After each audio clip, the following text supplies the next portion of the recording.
Manchester City qui gagne 3-0 face à Palerme en match amical. On a vu des choses intéressantes même si dans l'ensemble c'est poussif. Première mi-temps, Ryan Cherki a joué au poste de numéro 10 et il a pris son poste de meneur de jeu à cœur. Il redescendait pour essayer de récupérer des ballons, pour essayer de construire le jeu.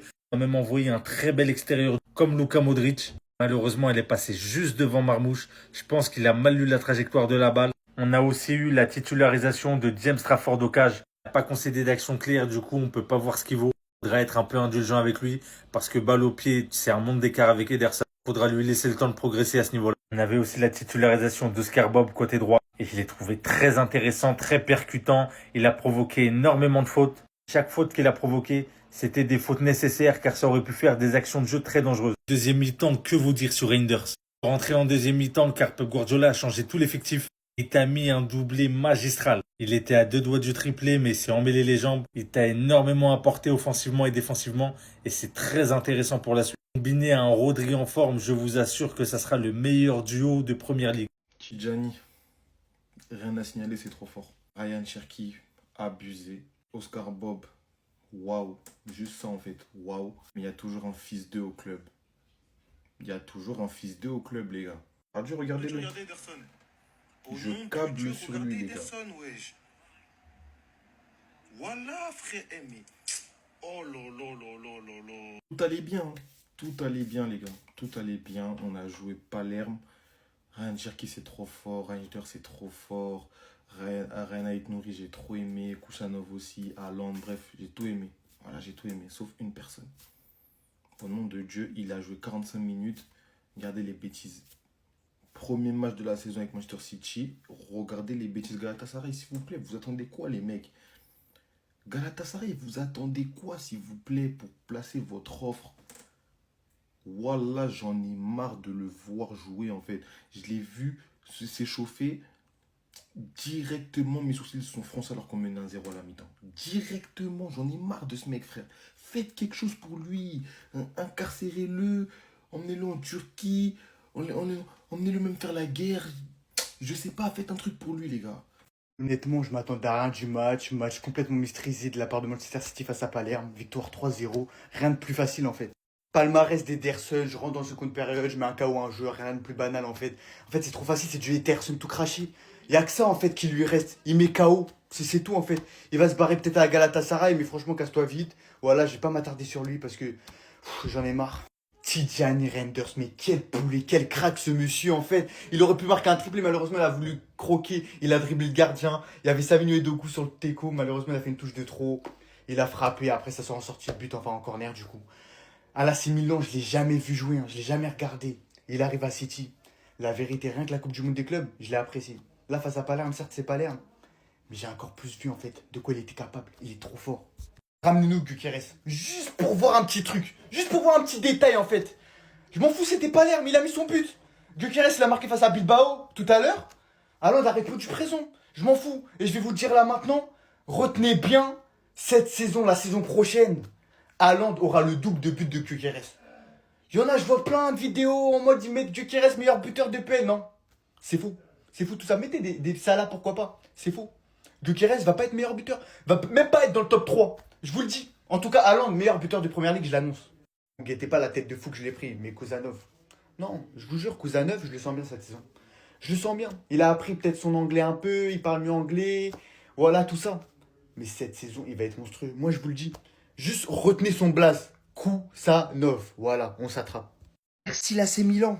C'est tout ce que j'ai à dire. Merci l'AC Milan. Reinders, les gars, sur la vie de ma mère, la première ligne n'est pas prête. Ce mec ne doit plus bouger du 11. La saison n'a pas encore commencé, certes.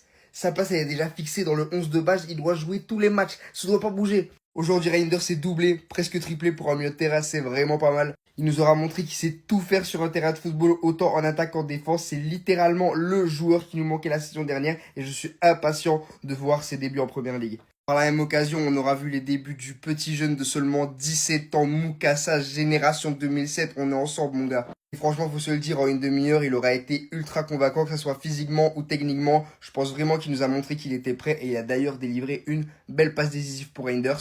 Bon, maintenant qu'on a parlé du positif, on va parler du négatif. Marmouche, plus jamais.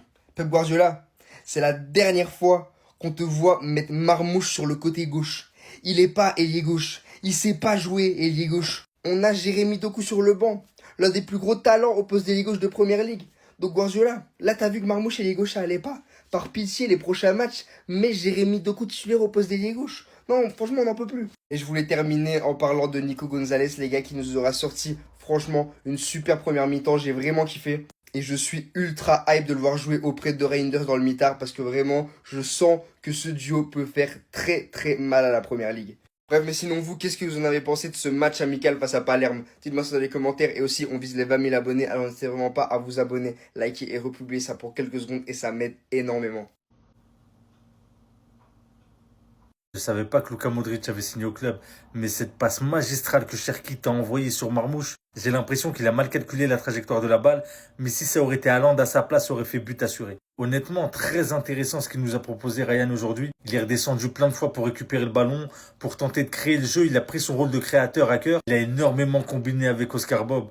Et je vous le dis, si ce duo est en place la saison prochaine, il va faire très très mal. Il nous met même un petit Erling Haaland en numéro 9 pour combler le tout, mais ça sera magistral. Cherki aurait même pu marquer sur un but PES d'Oscar Bob, mais je pense qu'il s'attendait pas à la recevoir vu qu'il y avait aussi Haaland qui faisait un appel. Ce match, c'était vraiment très intéressant ce qu'il a essayé de te proposer. Il lui manque encore quelques petits trucs, quelques automatismes, peut-être un peu plus de repli défensif. Après, malheureusement, il a pu jouer qu'une mi-temps. L'intensité de la première mi-temps laissait à désirer parce que c'était un peu de la possession stérile. Même si on tentait de faire certaines choses, c'était assez poussif dans l'ensemble. J'ai vraiment hâte de voir ce qu'il va nous proposer en première ligue. Regardez bien la célébration. Des gens ne seront vraiment pas là pour cette fumée. Le retour de cette connexion, c'est comme si c'était comme avant. Si ça, c'est pas les émotions. Sur un énorme travail de Lukaku. Hormis le retour du duo belge, Kevin De Bruyne qui vient enfoncer le clou à 2 reprises, vient ouvrir son compteur de but avec Napoli et vient bel et bien nous confirmer que ça n'a jamais été une question de niveau son départ. Parce qu'il est encore tellement capable de faire ça avec une telle facilité. Surtout qu'il a trouvé son coéquipier avec qui c'est tellement simple de jouer. Avec qui des automatismes sont déjà placés. Avec qui c'est facile de se trouver. Depuis autant d'années partagées en Belgique. Je me répète encore une fois, mais le Napoli cette saison, ils vont faire tellement mal. 2 des acteurs majeurs de cette équipe sont devant vous. Et encore, on n'a pas trop encore entendu parler de tout ce qui est Noah Lang, Neres, McTominay carrément. Milieu de terrain derrière qui vient d'être nominé au Ballon d'Or. Tellement le travail est impressionnant alors qu'il est énormément sous-coté, qu'on n'entend pas beaucoup parler de lui. Il va tellement montrer à tout le monde qu'il peut répéter la même chose dans un autre club, qu'il est littéralement capable de porter une autre équipe, dans un autre pays, dans un autre championnat. Suivez-moi ça de près les gars. Parce que moi ils m'ont convaincu personnellement, c'est des images qui font plaisir à revoir, qui font chaud au cœur. Ça a vu une vidéo de mon frère où il est tombé à l'entraînement, vous avez dit c'est le terrain. Là le terrain il est bien, regardez. Feu, fin, pied droit il a mis d'accord. Et vu que vous n'êtes pas content, feu encore, du gauche. Pied droit, pied gauche, au moins tu sais. Victoire 3-2. Doublé de Kevin De Bruyne. Pied droit, pied gauche, au moins tu es au courant, tu sais. Ça peut shooter, même s'il y a gardien, ça shoot. Voilà. La dernière fois, je vous ai prévenu il y a quelques jours. J'ai fait une vidéo sur lui où il est tombé accidentellement à cause du vieux terrain. Le vieux champ de patates où il a joué avec le ballon tout dégonflé. Je vous ai dit les gars. Le ballon il est dégonflé, le terrain il est nul, c'est normal, il tombe. Ça m'a dit, oh non, il est finito, c'est un gros lard, c'est ci, c'est ça. Là, il a joué sur un terrain propre, il a joué avec un ballon propre, mais c'est normal que ça coopère, les gars. Vous savez pas qui c'est Kevin De Bruyne ou quoi à la base? Kevin De Bruyne à la base, c'est le meilleur ami du ballon. Vous voyez, le ballon, c'est son meilleur ami à la base. Comment vous pouvez penser que le ballon peut le faire tomber, tout ça? Si le ballon l'a fait tomber, c'est que le ballon était nul en fait.